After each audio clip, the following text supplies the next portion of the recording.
इथे मी 2 वाटी ज्वारीचे पीठ, 1 वाटी गव्हाचे पीठ आणि अर्धी वाटी बेसन घेतले आहे. हे पीठ छान मिक्स करून घेऊया. लाल मिरची पावडर, हळदी पावडर, तीळ आणि चवीपुरते मीठ घालून घेऊया. लसूण, हिरवी मिरची, जिरे आणि ओवा याचे वाटण घालून घेऊया. इथे मी पालकाची धपाटी करून घेत आहे, त्यामुळे स्वच्छ धुवून घेतलेला पालक आणि कोथिंबीर छान कट करून या पिठामध्ये मिक्स करून घेतली आहे. हे सर्व जिन्नस छान मिक्स झाले ना, लगेचच यामध्ये थोडे थोडे पाणी घालून घेऊया आणि याचा घट्टसर गोळा तयार करून घेऊया.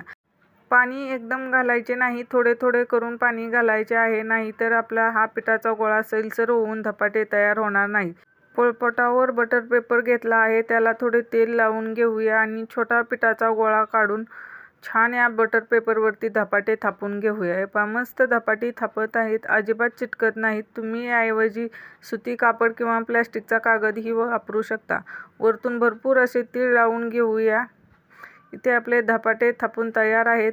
गॅसवरती पॅन गरम करून घेतला आहे, त्यावरती तेल सोडून घेऊया आणि अलगद हाताने हे धपाटे पॅनवरती घालून घेऊया. धपाटे भाजताना तेलाचा वापर जरा जास्तच करायचा आहे, त्यामुळे एकदम खमंग आणि खरपूस असे हे धपाटे तयार होतात. आता हे धपाटे मी दोन्ही साईडने भाजून घेते.